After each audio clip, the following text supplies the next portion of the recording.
Sige, ay magandang gabi pala sa lahat ng mga nanood ngayon sa gabing ito. Ang paksa po namin na inaalok ko ay papatutunayan ko na ang bato sa Matthew 16:18 ay hinihigaan ng mga obispo ayon sa Biblia at mga referensya.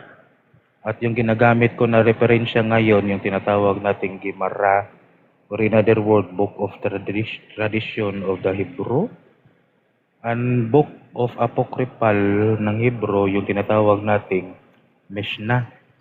So basahin ko muna yung konteksto dito sa Matthew 16. Context niya ay nasa 13. Simulan natin sa 13. When Jesus came to region of Caesarea Philippi. Pause, yan yung tinatawag nating clause A ng 13 ng 16 ng Mateo. Sa Caesarea Philippi, alamin Philippi, sa old name nito, yan yung Mount of Hermon. So nakikita pala natin na kung saan pala dito sa Genesis chapter 17:18, andito rin namatay si Abraham.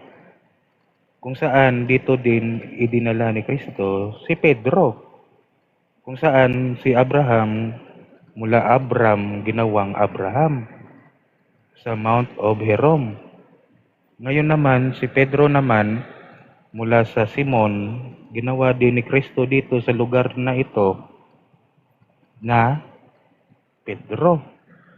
So ngayon, meron siyang mas malalim dito kasi sa time na tinatawag nating Jewish tinatawag nating exilement, no, sa time ng Babylonian captivity. Itong Mount of Hermon na to ay naging pagano. Naging pagano ito. So ibig pa lang sabihin may nakatayong monumento dito at ang monumento gaano siya kahaba? 9 cubits daw yung haba niya, so sobrang laki nito.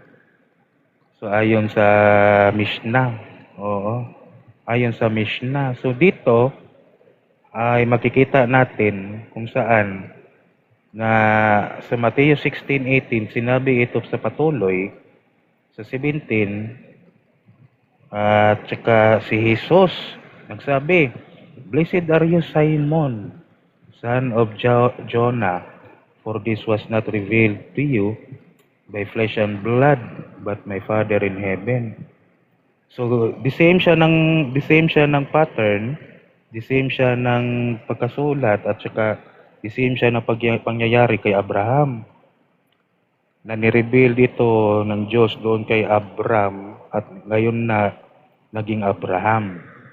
So dito na, and I tell you that you are Peter, and on the rock I will build my church, and the gates of Hades will not overcome it. So nakikita pala natin mga brother, yung tinatawag nating kefa dito ayon sa tinatawag nating Aramaic. Aramaic. You are kefa, apan. Des kefa, ibig sabihin from rock to rock.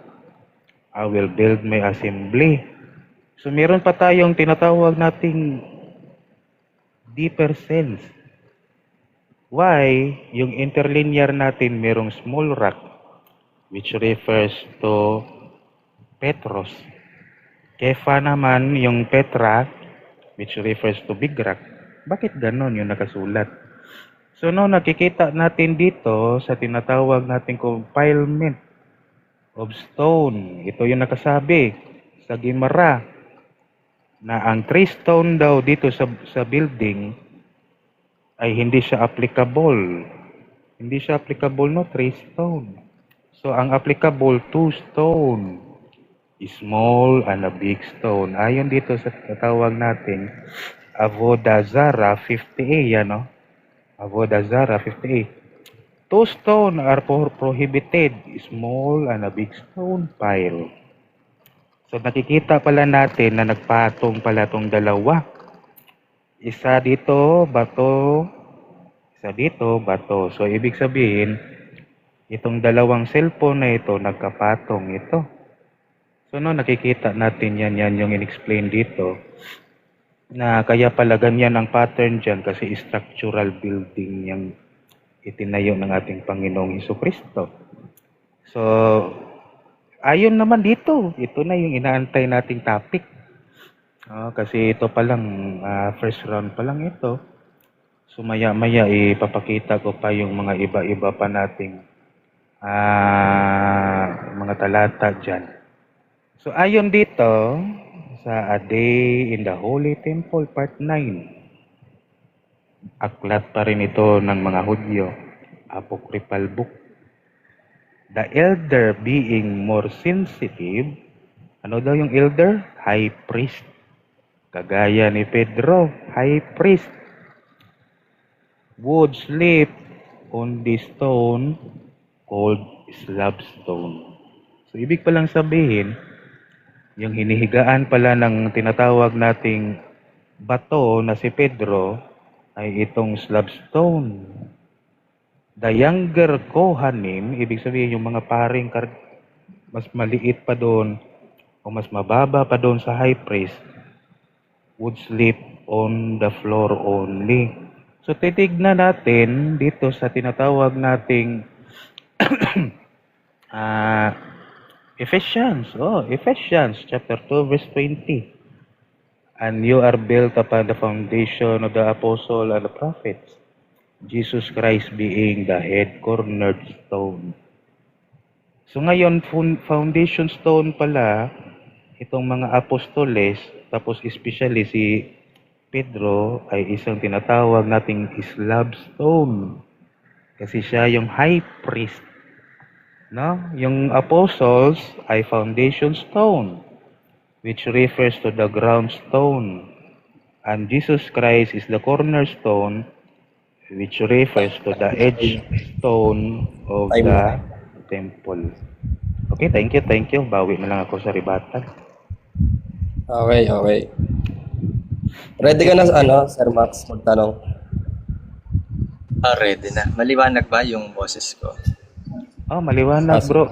Maliwanag, bro. Okay. Sige. Unang tanong natin. Ginamit mo yung term na kepa na wikang Aramaic. Meron ba o walang magkahiwalay na gender form ang kepa? Meron o wala?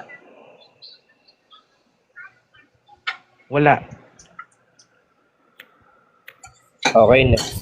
Okay, next question. Pagdating naman sa Greek, meron ba o walang magkahiwalay na gender form ang salitang bato na ginamit sa Matthew 16:18? Meron o wala? Meron, Petras at Petros. Next question, bro. Next one. Next question. Sino ang ginamitan ng salitang Petros sa Matthew 16:18? Si Peter, bro. Next question. Okay. Next question. Yun bang salitang Petra, kumakapit din ba yon kay Pedro? Yes or no? Hindi, bro. Kung nabaybayan mo yung sinasabi natin kanina, ang Petra ay tumutukoy sa big stone kung saan nakapatong ang small stone na si Pedro. Next question, bro. Okay. Question. Sa makatwid, kung hindi si Pedro yung Petra, sinangayunan mo, hindi si Pedro yon. Sino yung Petra? Sino yung Petra? Walang iba kundi yung tinatawag nating cornerstone, bro. Next question. Objection, Mr. Moderator. Ano yung objection? Ang objection ko, hindi siya nagiging specific kasi tinutukoy pa niya yung tinatawag nating cornerstone. So ang tanong ko kasi, humihingi ng pangalan. Sino yung Jesus, bro, Petra? Jesus. Jesus daw. Jesus. Okay. Kung si Jesus yung Petra, nung sinabi doon sa Greek na babasahin ko sa Greek Dito ako magtatanong. Kago de soy lego hoti si a Petros, yan yung sinasabi mong Pedro, kay epi tu te Petra. Doon ba Ah. sa Petra itinayo ang iglesia? Yes or no? Yes bro, sa ibabaw ni Petra. Okay. Metaphor yun siya bro, hindi Kung- siya sa ibabaw talaga ni Kristo. Kundi it symbolizing sa authority ni Kristo doon sa ibabaw ni Pedro. Next question bro. Okay, next Okay. question. Kung sinasang-ayunan mo sa ibabaw ni Petra, sa makatwid, sang-ayon ka din na ang iglesia ay itinayo kay Kristo dahil itinayo ang iglesia doon kay Petra? Yes or no? Yes, so ngayon ako na nakatayo talaga to kay Kristo at ito ay tinayuan niya ito dito mismo kay Pedro. Kung saan dinala niya ito doon sa tinatawag nating Caesarea Philippi, kung saan doon din tinayuan si Abraham. Yung kubinante. Next question bro. Okay, sunod na tanong. Sinasang-ayunan mo na ang iglesia ay itinayo kay Kristo. Meron ba kayong doktrina na ang iglesia ay itinayo kay Kristo? Meron o wala? Wala bro, wala. Ang doktrina namin nakatayo kay Pedro sa pamamagitan ni Kristo. So ibig sabihin, kung wala si Kristo, hindi yan maitayo kay Pedro bro. So ibig sabihin si Kristo pa rin ang main author ng iglesia na iyan. Kaya mababasa mo yung founder namin, si Kristo, hindi si Pedro. Next question bro. Okay, sabi mo wala kayong doktrina na itinayo kay Kristo ang iglesia. Pero sang-ayon ka kanina, sabi mo kanina na ang iglesia ay itinayo kay Petra na sinasabi mong si Kristo. Sa makatwid, tumututol ka ngayon sa inyong doktrina na kay Kristo nakatayo ang iglesia? Yes or no? Ay hindi ako tumututol na kay Kristo yan nakatayo. Sa pamamagitan niya ni Kristo, itinayo doon kay Pedro. Yan yung sagot ko, hindi ako tutol. Next question. Sunod na tanong.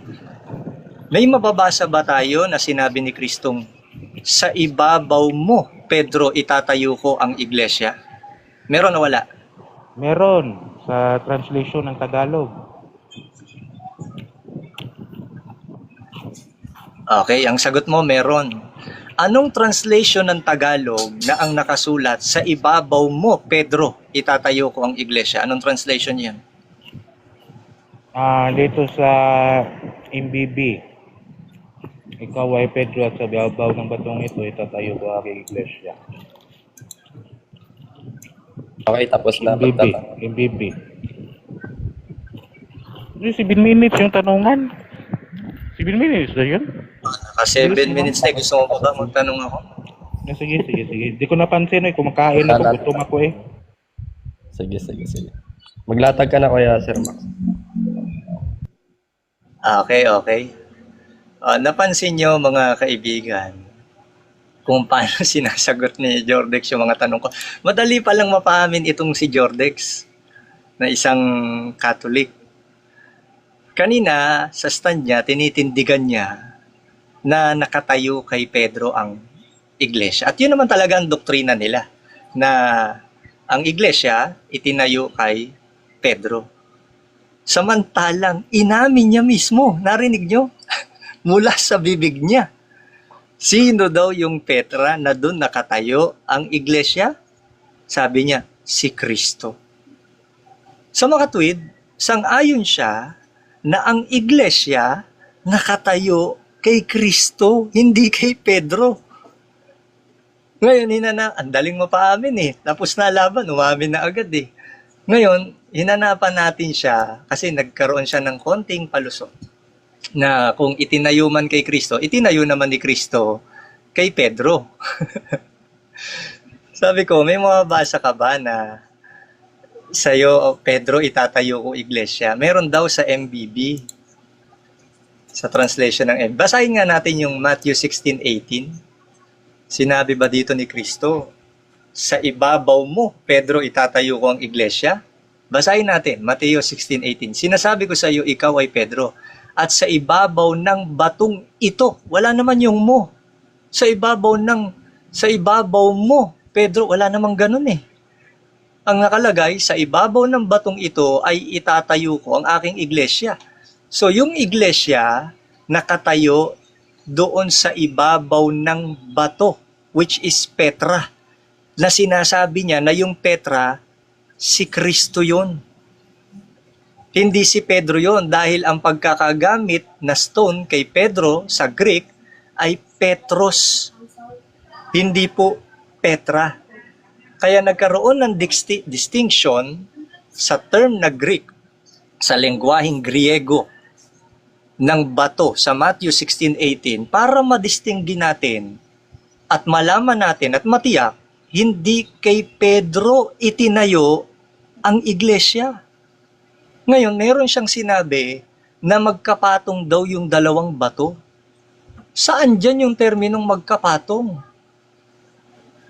Kaka-exegesis nyo ng exegesis, ginawa nyong mahalay itong si Kristo, pati si Pedro. Isipin mo, kung magkapatong yung dalawang bato, yung nasa ilalim ng bato, si Kristo. Batay sa exegesis ng mga Katoliko, ha? Ewan ko kung eto ba talaga ang doktrina, kaya sinasabi ni Pedro, nakahiga eh. Oh. Isipin mo, si Pedro, hinigaan. Sino raw ang hinigaan ni Kristo? Hinigaan ni Pedro? Si Kristo. Sa makatuwid, pinatungan ni Pedro. Sino? Pinatungan ni Pedro si Kristo. Aba, mahalay itong mga Katolikong to. Hindi ako may sabi niyan. Yan ay batay sa paliwanag nitong si Jordex. Nakapatong si Pedro kay Kristo. Paano ba? Ang totoo, gusto ko sanang ipaliwanag na talagang si Kristo ang pinagtayuan ng iglesia. Kaya lang, paano ko pa ipapaliwanag kung inamin na mismo ni Jordex na si Kristo yung Petra, na yung iglesia itinayo kay Kristo? Paano pa natin? Ano pang i-stand ko dito? Talagang ang kailangan ko na lang talaga gibain ng gibain itong mga pinagsasabi ni Jordex. Pansinin nyo gumamit siya ng apocryphal book. Samantalang yung apocryphal book, sila lang naman ang tumatanggap dyan. Dun sa Deuterocanonical books, yung mga idinagdag sa 66 books, sila lang naman ang tumatanggap dyan Kaya niya binabasa yon, di ba? Tapos binasa pa niya yung Book of Tradition. Sa kanilang tradition lang naman yon. Tapos yung itinayo daw ni Kristo, structural building. Sipin mo, naging construction si Kristo. Ang naging trabaho pala ni Kristo, construction. Baka madawit na to sa flood control si Kristo pagka ganyan. Narinig nyo kanina, ang itinayo daw ni Kristo, structural building. Ano lilitaw nun? Talagang naging construction to si Kristo. Ano kaya ginamit ni Kristo sa pagtatayo ng structural building na iglesia? Anong mga kahoy kaya yon? Pambihira namang stand to ni Jordex. Tapos, naging high priest si Pedro. Kinulang lang ako ng tayo. Ang dami kong tatanong tapos, magkapatong na ba to? Tama naman yung sagot ni Jordex na si Kristo talaga ang pinagtayuan ng iglesia. Kasi, batay na rin sa hula pa lang sa Isaiah 28:16, hinulaan na yan Ang sabi doon, kaya't ganito ang sabi ng Panginoon Diyos, narito aking inilalagay sa Sion na pinakapatibayan ng isang bato. Ang Sion, yan ang iglesia. Pinakapatibayan ng isang bato. Isang batong subok, isang mahalagang batong panulok na may matibay na patibayan, ang naniniwala ay hindi magmamadali. Ngayon, sinong katuparan ng batong yon? Sa unang Pedro 2:4 sabi na kayo'y magsilapit sa kanya na isang batong buhay na sa katotohanan ay tinakwil ng mga tao datapot sa Diyos ay hirang mahalaga. Sino ba yung batong yun? Pag tinuloy natin sa 6-7, ang sabi diyan, sapagkat ito ang nilalaman ng kasulatan, narito aking inilalagay sa Sion ng isang batong panulok na Pangulo, hirang mahalaga at ang sumasampalataya sa kanya, hindi mapapahiya. Alam natin si Kristo ang tinutukoy dyan ni Apostol Pedro. Kaya yung sinabi ni Pedro na sa katotohanan ay itinakwil ng mga tao, yan ang ginawa ng mga Katoliko. Sa halip na kilalanin nila na ang iglesia ay itinayo mismo sa ating Panginoong Jesucristo, ang pinalilitaw nila kay Pedro daw itinayo. Kaya ang nagtakwil kay Kristo na kinikilala nilang di umano'y Diyos, ang mga Katoliko rin. Time na, Sir Max. Okay. Ready ka na, Jordex? Sa pagtatanong. Ready na ako. Always ready ako. Okay. Sige, magtanong ka na. Unang tanong. Ano ang sinabi ko kanina patungkol kay Petro? Si Kristo o si Pedro?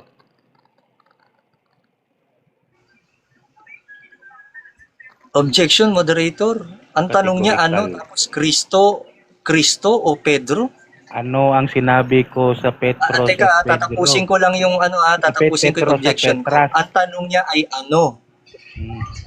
Tapos, ang pagpipilian niya, pangalan. So, pakilinaw lang po yung tanong. Naguguluhan po ako sa tanong. Naguguluhan siya. Pakilinaw daw ng tanong. Ulitin ko yung tanong. Ano ang sinabi ko kanina patungkol sa Petros? Si Kristo ba ito o si Pedro? Categorical. Ang sagot mo, si Pedro yon, yung Petros. Pero sumang-ayon ka na yung Petra, kasi Petra ang pagkakagamit doon sa ikalawang term na bato. Na sinang-ayunan mo, sino yon? Sabi mo? Si Kristo. Ang sabi ni Kristo, itatayo ko sa ibabaw ng batong ito. Yung bato na yon, yung Petra. Na sabi mo, si Kristo. Oh. Okay, next question. Okay. Pangalawang tanong, ano ang sinabi ko patungkol kay Petras nung naglatag ako? Patungkol kay Kristo? Ba itong Petras na ito o patungkol kay Pedro? For the record lang. Yung Petra, patungkol kay Kristo, kaya nga sang-ayon ka sa akin mismo eh. Isipin mo, binasa ko na nga sa iyo yung Greek eh. Amen. Yung patungkol kay Pedro, yun yung una. Sinasabi ko sa iyo na ikaw ay Pedro, Petros. You are Petros. Kanino ba itinayo ang iglesia? Sabi ni Kristo, sa ibabaw ng batong ito, sa ibabaw ni Petras itinayo. Next Question, okay. Sa pinag-usapan natin na konteksto sa Mateo 16:18. Saan specifically nangyari ang pagtatayo ni Kristo dito kay Pedro sa Cesarea? Ito ba yung tinatawag nating Baal Himron? Yes or no? Objection muna ako, moderator. Dahil ito rin yung idinagdag niya sa rules. Pagamat kayang-kaya naman nating sagutin yan. Kaya lang, wala yan sa stand ko. Siya ang nagpadagdag din ng rules na yan. Kung ano ang inilatag, doon siya magtanong. Sorry. Okay, bro, Jordex. Doon lang sa ni Sir Max ko doon. Okay. Ayon sa nilatag mo sa Mateo 16:18 din. And I tell you upon Peter, that you are Peter, and on this rock I will build my church, and the gates of Hades will not overcome it. Ano ang kahulugan dito sa tinatawag nating walang lakas ang pintuan ng demonyo ayon sa Mateo 16:18? Ang kahulugan niyan, yung mga umanib sa tunay na iglesia, which is the true church, the Church of Christ, hindi na sila pananaigan o wala ng kapangyarihan yung ikalawang kamatayan. Hindi ibig sabihin yan, hindi na mamamatay yung tinatawag na pagkalagot ng hininga. Ibig sabihin, hindi sila kasama doon sa parurusahan sa dagat-dagatang apoy. Next question.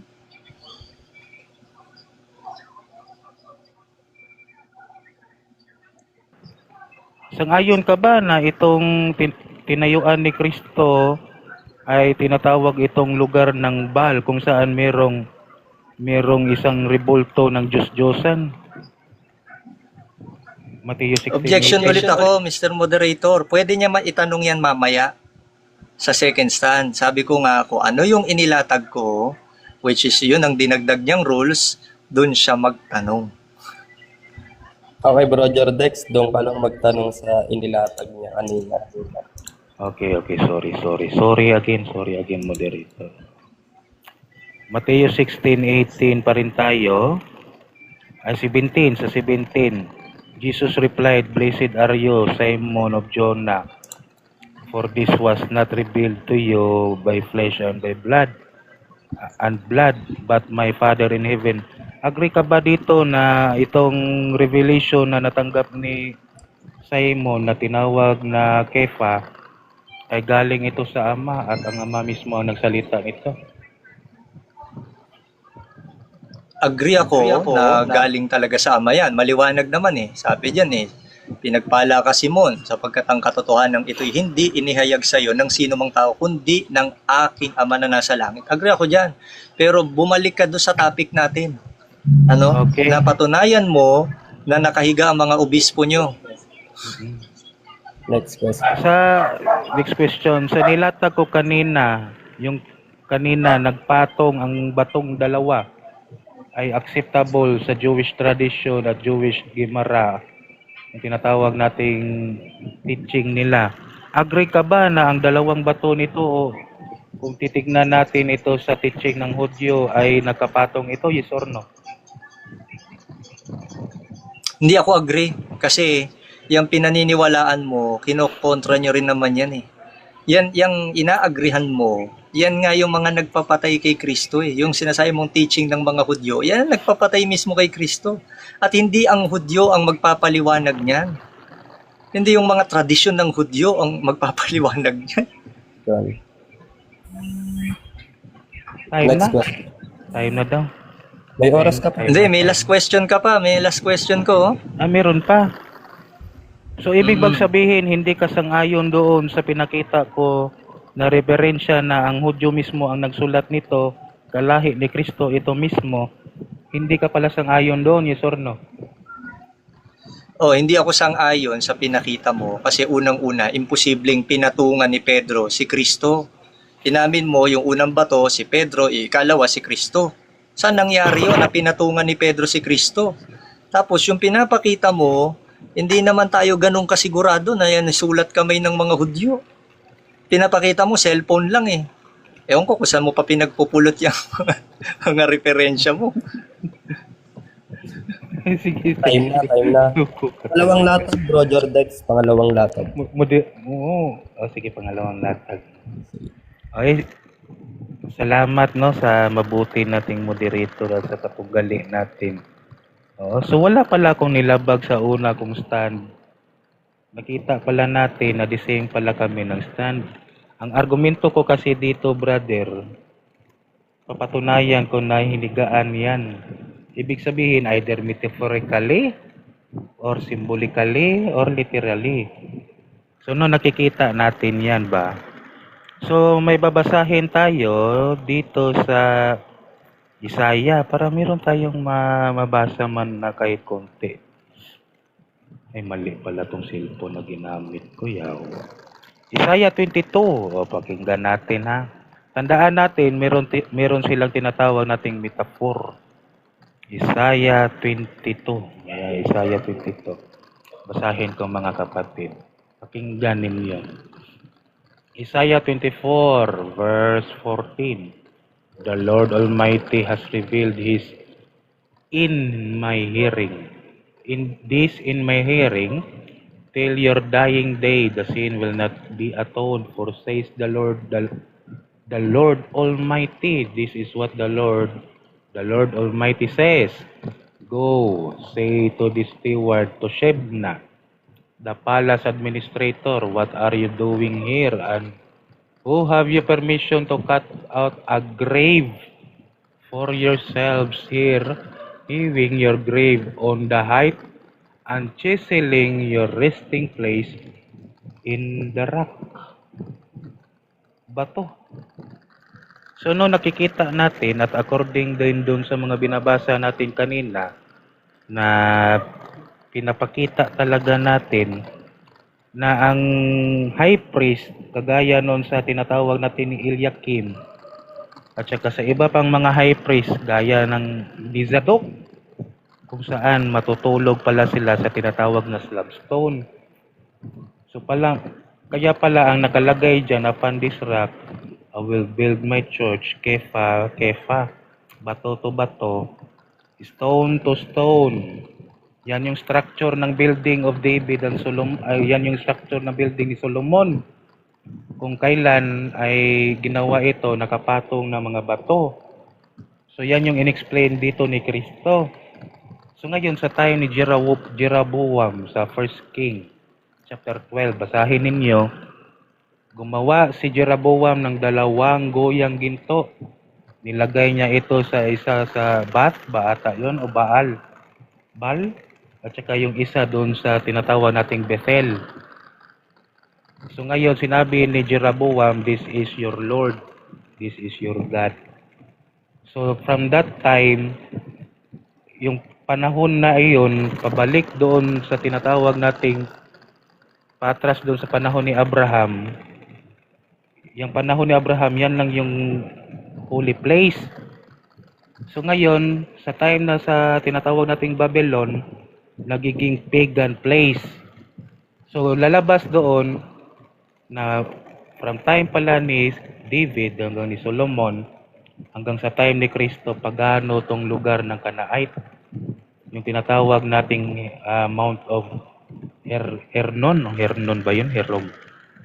Na kung saan yan yung tinatawag natin modern day sa panahon ni Kristo, Caesarea Philippi, kung saan mayroong nakatayo doon na monumento na sobrang haba, at yan yung nilapitan ng ating Panginoon ayon sa Gemara mismo, sa Jewish tradition na writing, na yan yung Gemara, na yung Diyos-Diyosan na tinayo doon sa Caesarea Philippi, at yan din yung inexplain dito sa tinatawag nating writings of Catholic faith, na yan yung specific area kung saan si Kristo nagtayo kay Pedro sa Mateo 16:18. So ibig palang sabihin, yung gates of Hades doon, yan yung tinatawag nating lugar ng mga Diyos-Diyosan, yung lugar ng mga Diablo.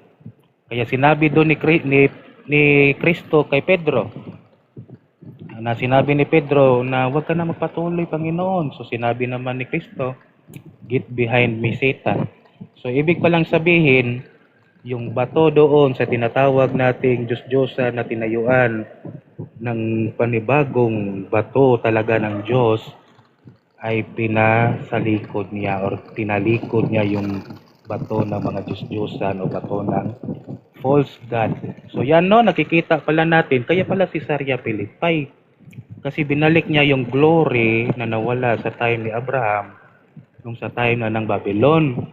At yung Diyos-Diyosan na monumento doon na pillar na sobrang haba, binasak niya ito, at yung pillar na ni Kristo na tinayuan doon sa pamamagitan ni Pedro, na sa pamamagitan ng bato din na si Pedro, ay pinawalang bisa ang lakas ng pillar ng Diablo na tinatawag natin mga pagano. So ngayon, ang Caesarea Philippi ang nakatayo doon, yung pillar na lang ng true God. So yan yung tinatawag nating pangalawang bundok, kung saan yung unang bundok Mount of Zion, at yung pangalawang bundok naman Mount of Hermon. So noon nakikita natin yung tinatawag nating typology dito, at saka oral tradition ng tinatawag nating Hebrew. So importante talaga yan, makikita natin yan ng tinatawag nating true teaching ng Bible sa pamamagitan ng Gemara at oral tradition ng Catholic faith. Gemara, oral tradition yan ng Hebrew. So sana may natutunan kayo, hindi lang kayo basa kay basa, magmalalim naman kayo kahit minsan sa buhay ninyo. Hindi naman kayo nag-aaral, Diyos ko, por santo sa inyo.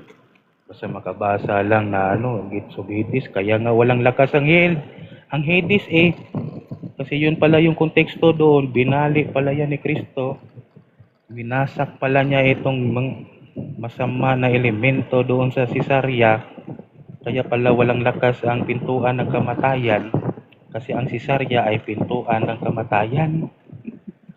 Alamin nyo kasi yung konteksto sa Mateo 16:18.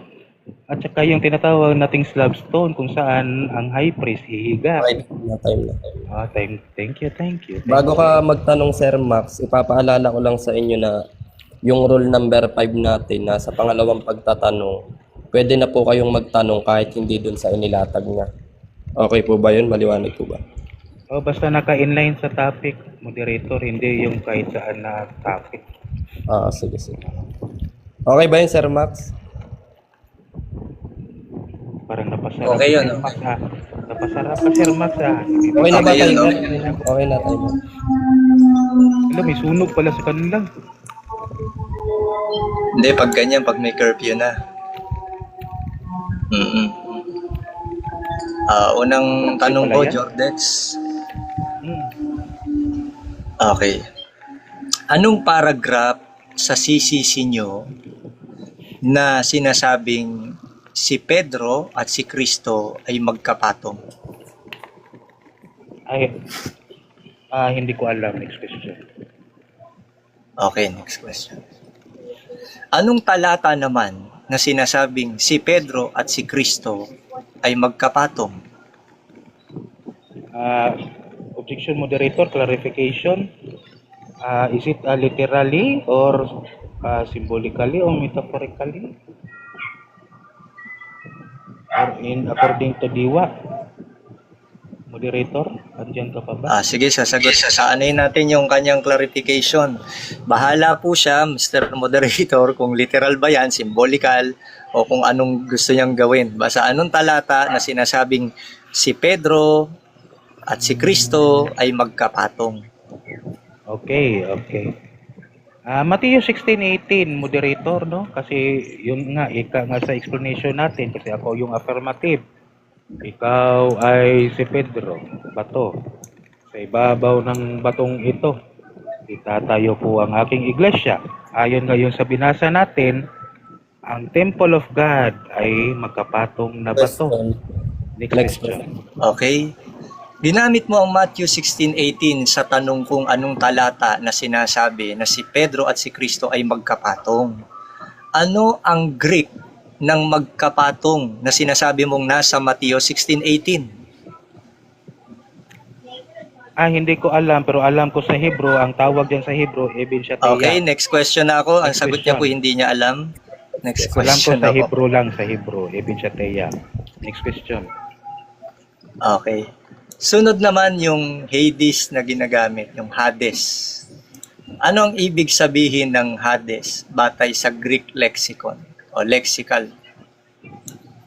Ang nakalagay dyan na Hades ay hell.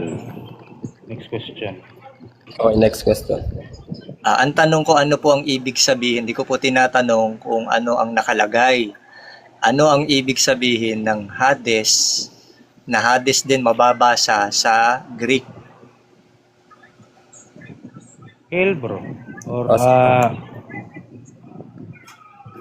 Okay, sunod na tanong na ako. Hell nga, hell. Okay, sunod na tanong. Next. Sabi mo, ang itinayo ni Kristo ay structural building. Sinong scholar ang nagsasabi na ang itinayo ni Kristo ay structural building? Dito, sa tinatawag nating supporter natin dito sa Avodah Zarah 58. Isang Sino pong rabbi scholar talaga ang ito. tanong ko? Sino po? Rabbi yung mabibigay ko. Kasi sila yung nakaalam sa roots eh. Rabbi Ishmael. Rabbi Ismael? Tignan mo. Next question. Okay, ano sinasabi nung tinitingnan sinasabi mong natin. Rabbi Ismael? Ano sinasabi niya? Sinasabi ba niya na structural building ang itinayo ng Panginoong Jesucristo? Yes, bro, kasi ang structural building na inexplain niya dito, ang two stone talaga, ang tinatawag nating foundation rock. Yung tinatawag nating foundation rock, kailangan dalawa ang stone yan. Yan nga yung sinabi ko dito kanina. So yan yung tinayo doon sa Matthew 16:18, dalawang bato. Sunod na tanong. Sunod na tanong. Oh, sige bro, next question. Kung literal na structural building ang itinayo ni Kristo, literal din bang bato ang ginamit diyan sa Matthew 16:18? Yes or no? Hindi siya literalism na tumatawag talaga na si Pedro ay bato talaga na bato. Kristo bato talaga na bato. Kundi yung bato ng structure ng building at yung bato ng isang tao sa pagiging pagkabato din niya, inalintulad silang dalawa to form a temple. So yan yung in-explain dito na kailangan may dalawang bato, si Kristo at si Pedro. Next question. Next question. Okay. To form a temple. Sa makatwid, para sa iyo, structural building ay temple.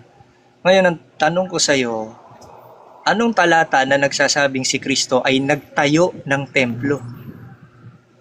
Dito sa tinatawag nating Matthew 16:18, ang nakalagay kasi dito, and I tell you that you are Peter, and upon this rock I will build my church. Yung tinatawag kasi nating church dito sa sa sa Aramaic ay assembly, kahal. Ibig pa lang sabihin kahal. Ngayon sa tinatawag nating Temple of Kahal, yan yung tinatawag Sunod na nating tanong, last question. Last kahal. question ko na. Ay kahal. Anong paragraph sa CCC na nagtayo si Kristo ng structural building? CCC. Nakalimutan ko. Next question. Kayo, Okay, magdala. basta ata oras ko. 888 bata yun, oh. Or 268. Next question. Okay na, Tapos, tapos. ubos na ata yung tanong ko. Tapos ka Ay, na. yung oras ko pala, ubos na. Okay.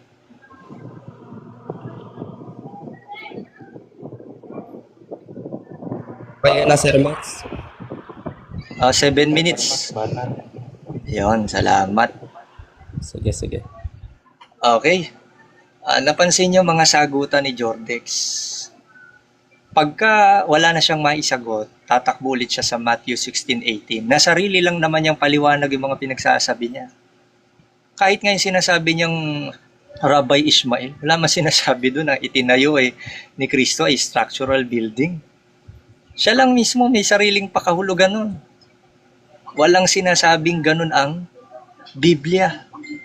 Kahit mga scholar, walang sinasabing nagtayo si Kristo ng structural building. Paano pa magtatayo si Kristo ng structural building na sinasabi ni Jordex na templo? May nakatayo ng templo. Yun nga yung pinasok ni Kristo eh. 'Di ba? Doon nga siya nagbasa. Doon din siya nagturo. Yan nga yung ginagamit ng mga Sabadista na sinasabing nagsabat daw si Kristo eh. Nangili ng Sabat eh. Tapos doon din pumasok si Kristo sa templo na gawa na noon na hindi ito itinayo ni Kristo ha. Hindi naman ang trabaho ni Kristo magtayo ng structural building eh.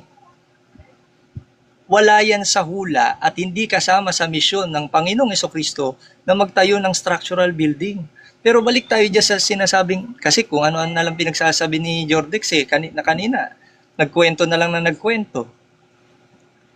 Iniuugnay niya pa yung dun sa, ano ba ito? Caesarea Philippi. Diba? Which is hindi tayo tutol na doon yung tagpo na sinabi ni Kristo sa ano pa nga yan na nandun sa Mount Hermon, yung Caesarea Philippi. Tapos yan din ang pinamumugaran ng mga pagano. Wala tayong tutol doon. Pero yung mga pinagbabanggit niyang hula, literal na hula kay Jordex, ng hula na lang. Nang magiging katuparan nun, yung binabanggit ng Panginoong Hesukristo. Saka isa pang bagay, isipin nyo, hindi talaga ako makamove on sa sinasabi ni Jordex na pinatungan eh. Kahit sa symbolikal na paliwanag, hindi ko lubos maisip na ano sinisimbolo na pinatungan ni Pedro si Kristo. Walang ganon. At kahit anong salin, wala ka rin mababasa na hinigaan ng mga obispo kasi para ma-connect Yun dapat ang ginawa ni Jordex eh. Ewan ko, di siguro dahil sa kakakwento niya, nalimutan niya ng patunayan na yung paksa na yung bato sa Matthew 16:18, hinigaan ng mga obispo. Hindi niya na napatunayan yan eh, nagkwento na lang siya eh. Kung ano-ano na lang pinagsasabi niya eh. Dapat sana, pinatunayan mo muna na si Pedro ay isang high priest o obispo ng mga Katoliko. Yan na muna para ma-connect mo sana doon sa mga sinasabi mo na kumonekta kay Pedro yung mga obispo nyo. Dapat sana ganun. Kaya lang, ang problema sa'yo, Jordex, pinatunayan mo lang ng pinatunayan, bagamat wala ka naman talaga napatunayan. Ang tinalakay mo lang yung tungkol kay Pedro. Hindi ang napatunayan mo, Jordex, yung mga obispo nyo. Ito naman rebuttal lang, kaya nire-rebat ko lahat ng sinabi mo. Ano napatunayan mo sa paksa natin? Napatunayan mo ba na hinigaan ng mga obispo yung bato sa Matthew 16:18? Saan sa ginamit mong talata?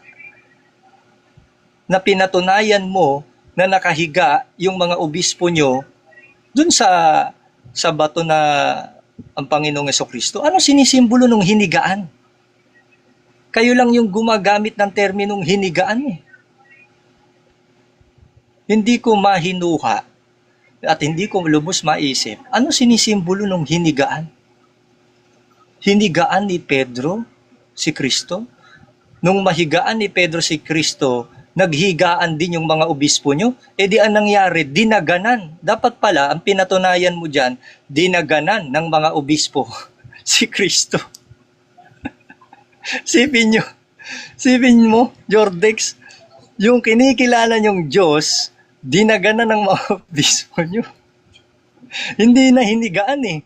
Dinaganan kasi pinagtulong-tulungan eh. Hindi mo nga naipaliwanag ano sinisimbolo ng hinigaan. Kaya tuloy ako nag-iisip, ano yung napaliwanag mo ba kung alin dyan yung hinigaan? Hindi ko tuloy malaman ano sinimbolo niyang hinigaan na sinasabi mo, napatutunayan mo eh. Kaya nababanggit ko tuloy yung terminong dinaganan. O kasi kung isipin mo, hinigaan ni Pedro, o di pagkatapos ni Pedro, para ma-connect mo yung mga obispo nyo, ang sumunod na, yung mga pari ninyo. O di nangyari, nagpatong-patong ang lahat, nasa ilalim si Kristo, pinatungan ng pinatungan ng mga obispo nyo. Anong klaseng aral yan, Jordex? Walang ganyan sa Biblia. Kung mapapansin nyo, mga kaibigan, ang ginagawa ko dito, lahat ng sinasabi ni Jordex, dinedebang ko lang. Kasi wala naman akong kailangang patunayan. Inamin niya na rin mismo na yung Petra, kung saan nakatayo ang iglesia, si Kristo yun. Ngayon, siya mismo ang gumiba sa tinitindigan niya kanina na kay Pedro nakatayo ang iglesia. Maliwanag ang pag-amin niya. Sino yung Petra? Sabi niya, si Kristo. Tama ba na yung iglesia itinayo dun sa Petra? Sabi niya, oo. O kung si Kristo pala yung pinagtayuan, o si Kristo pala yung Petra, sa makatwid, sang-ayon ka na ang iglesia ay nakatayo kay Kristo, sinang-ayunan niya rin. Kaya lang, ang tinututulan niya, hindi lang kay Kristo. Kung natayo kay Kristo ang iglesia, humiga din dun si Pedro. Kawawa ang Diyos ninyo. Yung kinikilala niyong Diyos, pinagtulong-tulungan yung higaan. Wala kang napatunayan, nagkukwento-kwento ka lang.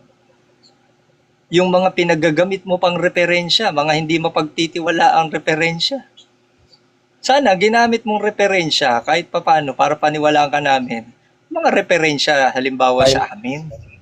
Time na, Kuya Mac. Aray ko. Jordex, ready ka na ba magtanong, Jordex? Yes. Oh, yes, ready na. Sige. Ayon dito sa nilatag ko kanina kasi affirmative Nasa, ako. okay na. Okay, ayon sa nilatag ko kanina sa a day in a holy temple. Agree ka ba na ang mga high priest ay humihiga sa slabstone ayon sa binasa ko kanina?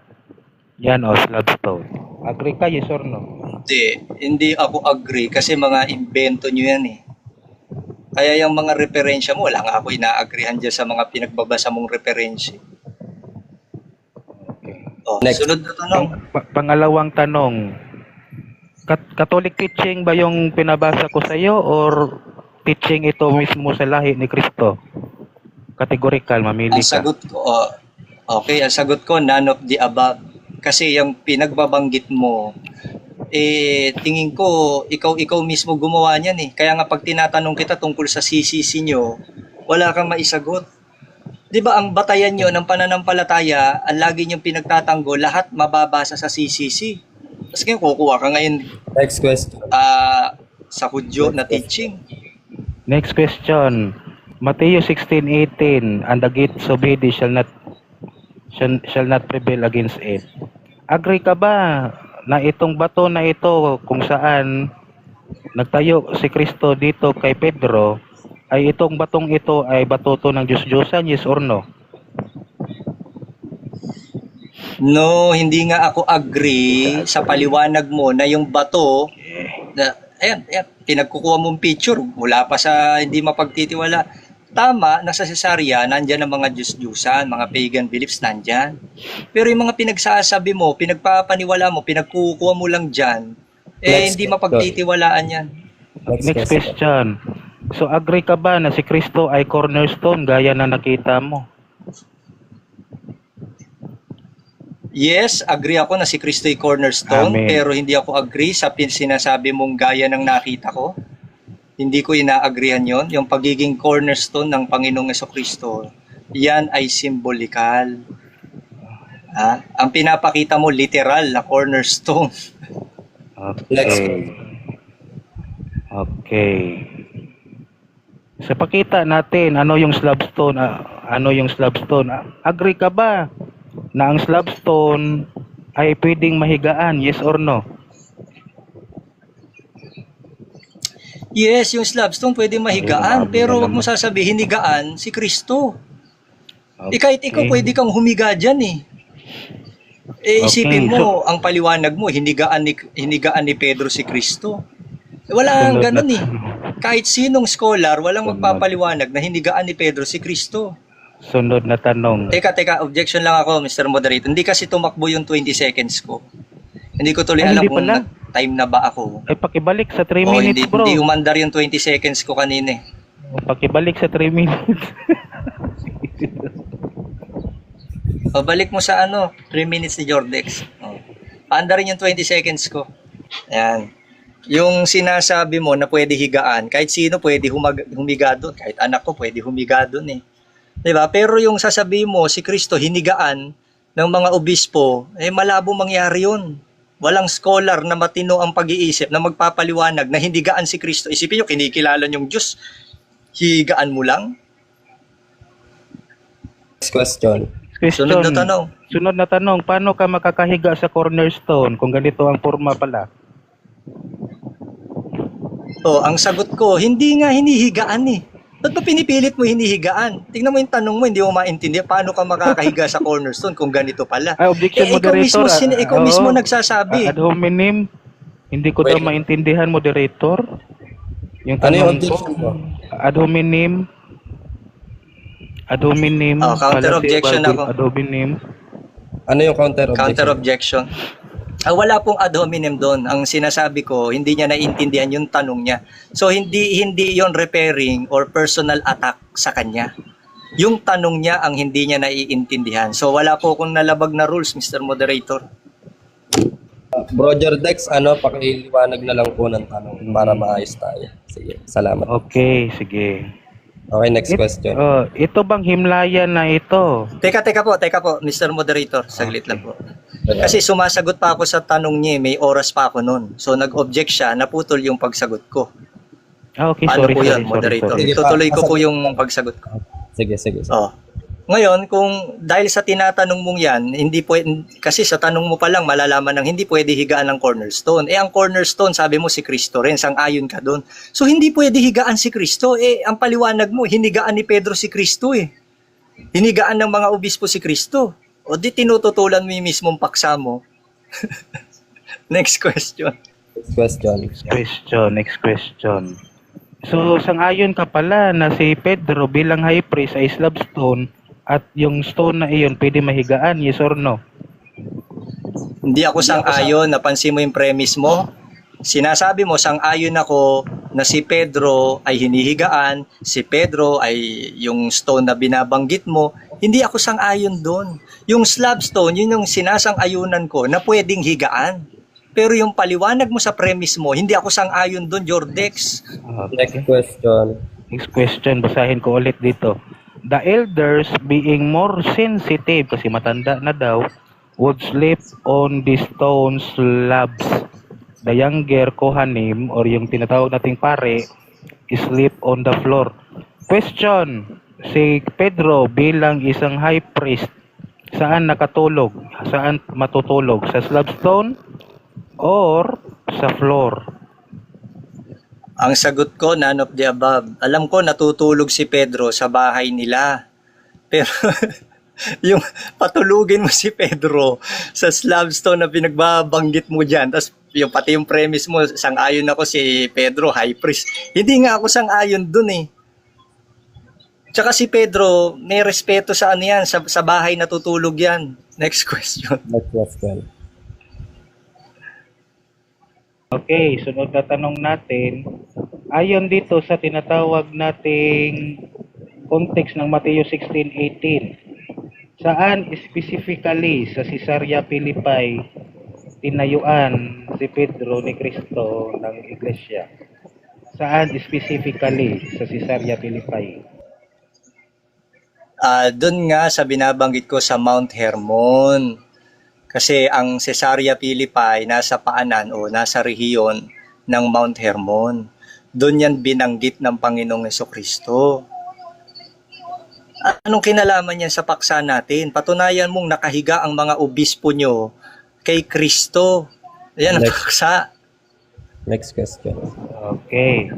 So sumang-ayon ka pala na dinala pa ni Cristo si Pedro sa Caesarea Philippi, especially sa Dan, kung saan nakatayo ang Diyos-Diyosan na si Baal. Sang-ayon ka, yes or no? Hindi ako sang-ayon sa mga pagpapaliwanag mo. Sang-ayon ako na si Pedro, si Kristo at ang iba pang mga alagad doon nag-usap, doon sinabihan ni Kristo sa Mount Hermon, sa Caesarea Philippi. Pero yung mga pinagsasabi mo, gaya ng premise sa pagtatanong mo, hindi ako sang-ayon doon, Jordex. Okay, next question. Time na. Ano? Time na. Ay, sige. Thank you. Ay, ano na conclusion? Ikaw mauna, bro. Sir Max, ako nauna eh. 5 minutes conclusion. Ayan. Yan, maraming salamat. Ano ho? Napansin nyo yung mga tanungan ni Jordex. Kahit siya, litong-lito sa mga tanong niya. Una, may pinakita siyang stone. Yung stone na cornerstone na pinakita niya, maaari daw bang higaan yun? Siya mismo, tutol sa paksa niya. Kasi, kung ang iglesia ay nakatayo kay Kristo, at sinasabi niyang ang mga obispo ay nakahiga kay Kristo, at sinasabi niya ring ang cornerstone ay si Kristo, which is ang ayon tayo doon, paano nga naman mahihigaan yung cornerstone na yun? So, ikaw mismo, di ba? Tinututulan mo yung sarili mong stand.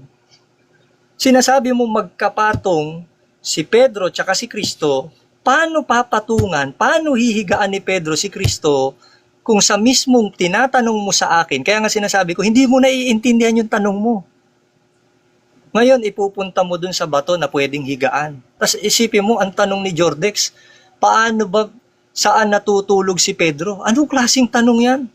Pati pagtulog ni Pedro.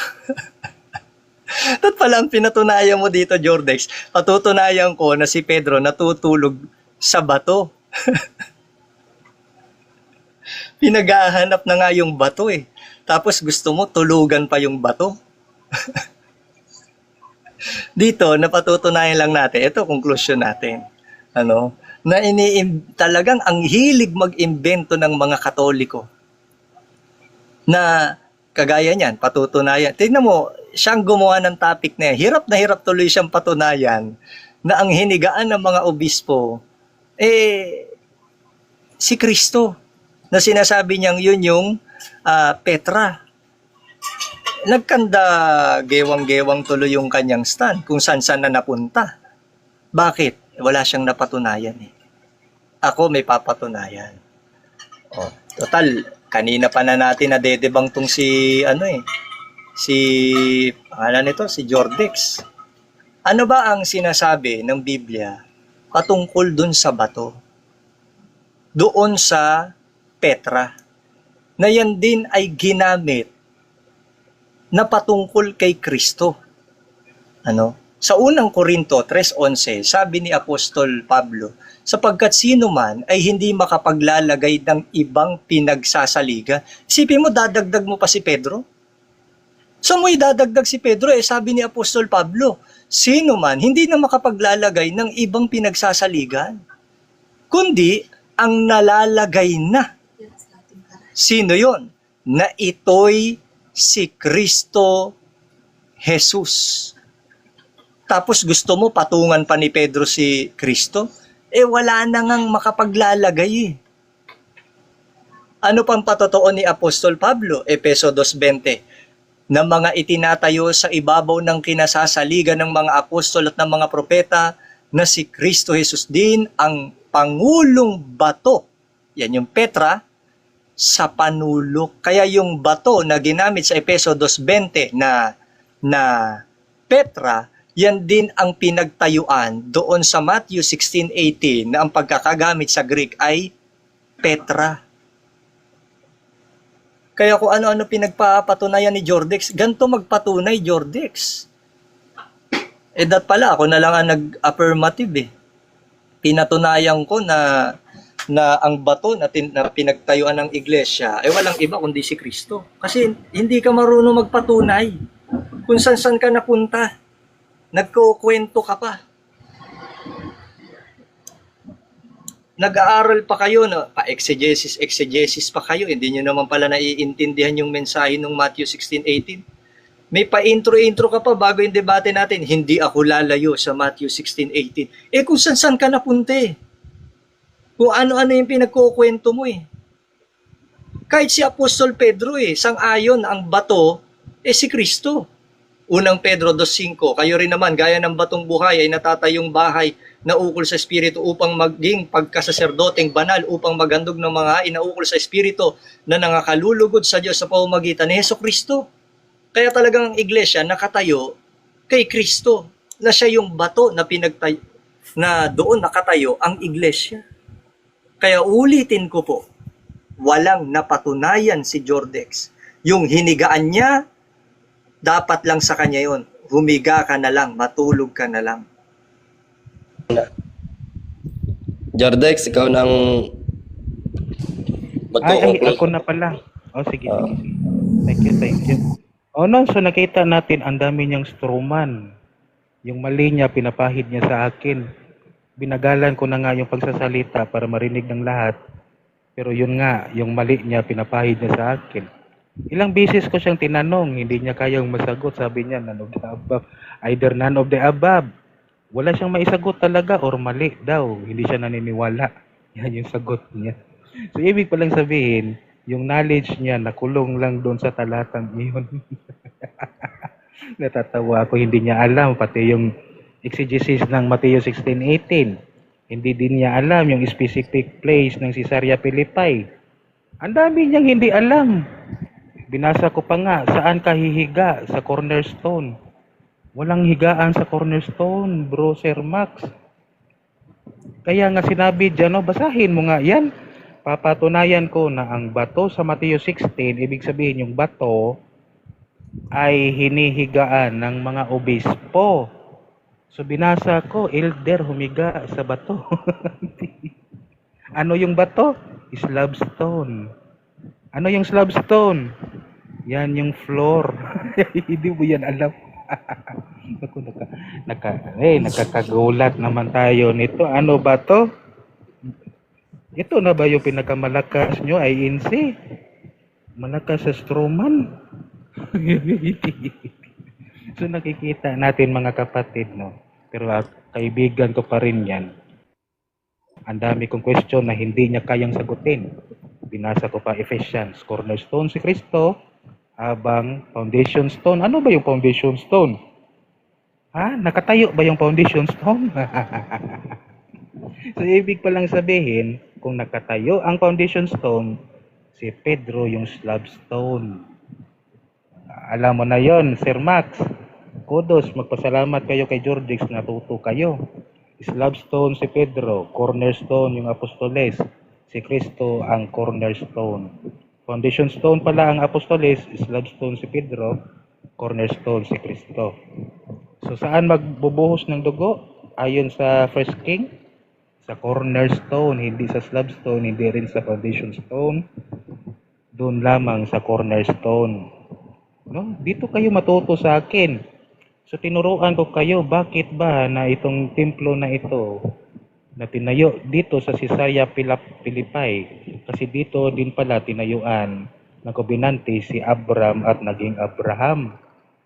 At nataliko dito dahil kinain ng tinatawag nating mga Diyos-Diyosan ayon sa 1 King chapter 12 verse 55 to 33 na dalawang calves nasa Dan at saka nasa Bethel. So nakita mo na bro, yan yung context na bro, natuto ka sa akin. So mahirap no? Exegesis versus eisegesis. Reference versus katang-isip. Reference versus hula-hula, luha-luha. So no, may binabasa ako, may pinapakita ako, walang problema.